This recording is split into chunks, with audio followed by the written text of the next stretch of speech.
Diduga sopir ngantuk dan rem tak berfungsi, sebuah bus Transjakarta menabrak 4 ruko di Cakung, Jakarta Timur pagi tadi. 4 bangunan ruko di Jalan Stasiun Cakung, Pulau Gebang, Jakarta Timur hancur usai ditabrak bus Transjakarta pagi tadi sekitar pukul 5:30. Seluruh isi dagangan di dalam ruko berantakan, sementara bagian depan bus Transjakarta hancur. 6 orang termasuk 2 penghuni ruko terluka dan dilarikan ke rumah sakit, sementara sopir Transjakarta diamankan. Menurut warga, seharusnya bus Transjakarta tidak melewati lokasi kejadian. Dugaan sementara sopir mengantuk dan rem bus tidak berfungsi. Jadi saya tuh mau sholat subuh, udah ambil air wudhu tapi belum sholat. Nah pas belum sholatnya itu saya sempat ngecek HP dulu, jam 5 kurang 10 menitan lah. Ngecek HP, kita duduk-duduk, masih jam 5 kurang 10 menit, duduk-duduk, udah nyeruduk aja.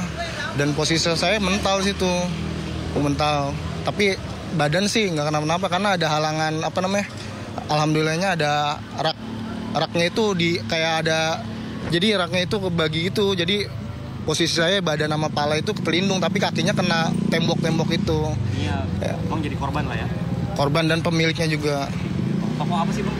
Toko sepatu. Toko sepatu. Iya. Oke, Bang, ada dugaan kenapa itu Transjakarta nabrak ke sini? Kan bukan jalurnya, Bang. Katanya sih remblong, cuman saya nggak percaya remblong. Karena kalau remblong itu, kalau misalkan dia remblong, harusnya dia udah niat, sebenarnya dia tuh udah niat, giling saya itu dia udah niat lurus itu. Harusnya ini bukan rutenya dia. Kalau misalnya dia nggak niat lurus itu, remblongnya harusnya ke di sana, di sebelah ujung sana. Di sana ada belokan soalnya. Pasca ditabrak bus Transjakarta, kondisi ruko mengalami kerusakan parah dan berikut laporan Syareza Zanski dari Cakung, Jakarta Timur.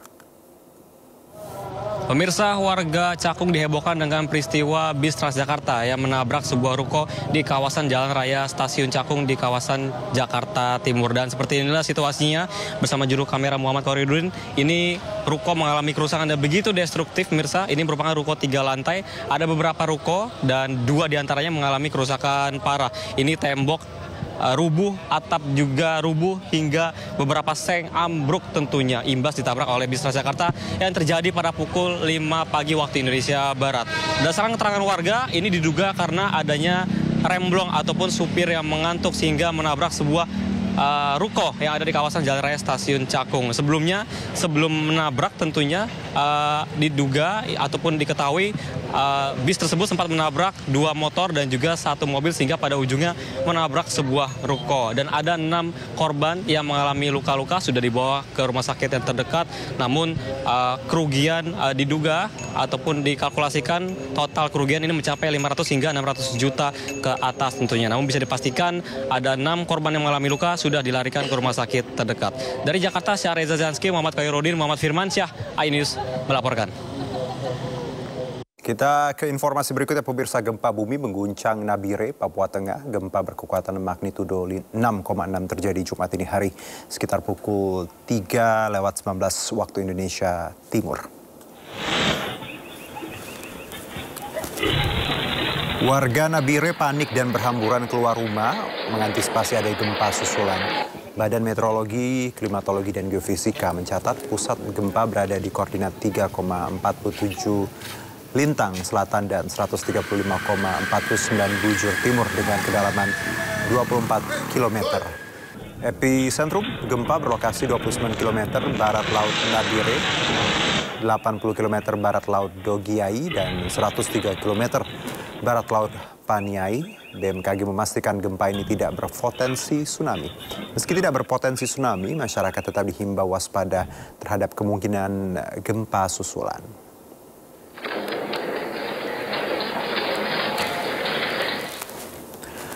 Badan Penanggulangan Bencana BNPB akan mengirimkan tim reaksi cepat menuju Nabire untuk mendampingi BPBD dalam kaji cepat situasi dan dampak sehingga kebutuhan logistik dapat diperoleh secara cepat. BNPB juga menyiagakan pengiriman bantuan logistik dasar yang kuantitasnya akan menyesuaikan dengan kebutuhan di lapangan. Selain itu, upaya penanganan tanggap darurat akan menyesuaikan situasi tanggap darurat yang akan ditetapkan pemerintah daerah. Reaksi cepat dari BNPB dipimpin oleh salah satu pejabat eselon 2 akan berangkat ke sana ya, dengan tugas mendampingi BPBD, Badan Penanggulangan Bencana Daerah Nabire, dalam melaksanakan asesmen situasi. Apakah situasi ini akan ditingkatkan menjadi tanggap darurat? Nah, kami sekarang masih menunggu tentu saja.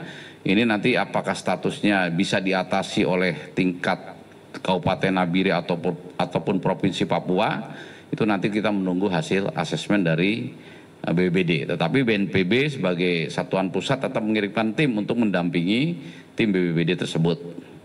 Kemudian juga kalau nanti eskalasinya cukup parah begitu ya, berdasarkan hasil asesmen, ini nanti malam juga Deputi 3 Penanganan Darurat Mayor Jenderal TNI Budi Iriawan ini juga akan berangkat ke sana.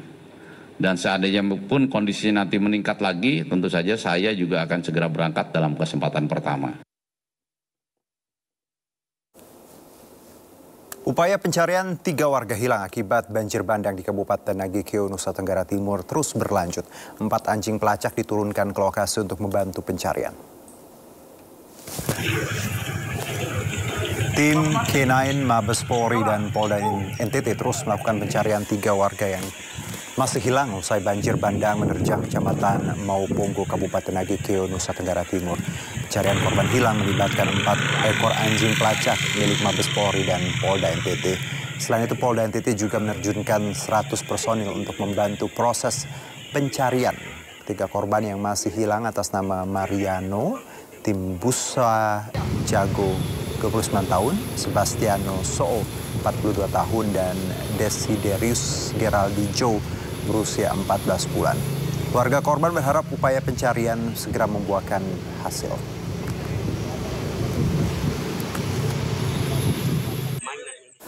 Ribuan porsi makan bergizi gratis yang terkirim ke sejumlah sekolah di Bangkalan, Jawa Timur ternyata basi dan tak layak konsumsi. Pihak sekolah terpaksa mengembalikan MBG karena sudah mengeluarkan bau tak sedap.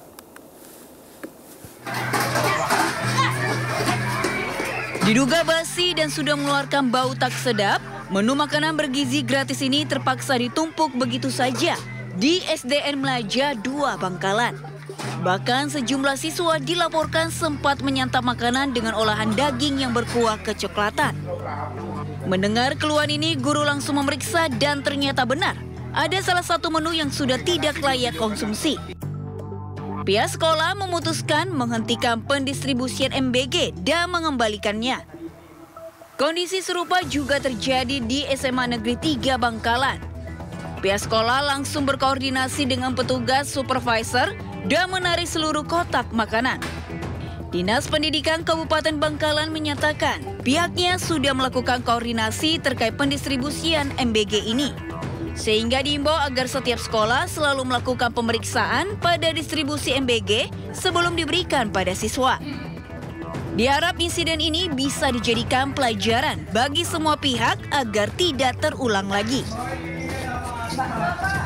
Dari Bangkalan, Jawa Timur, Taufik Syahrawi, iNews melaporkan.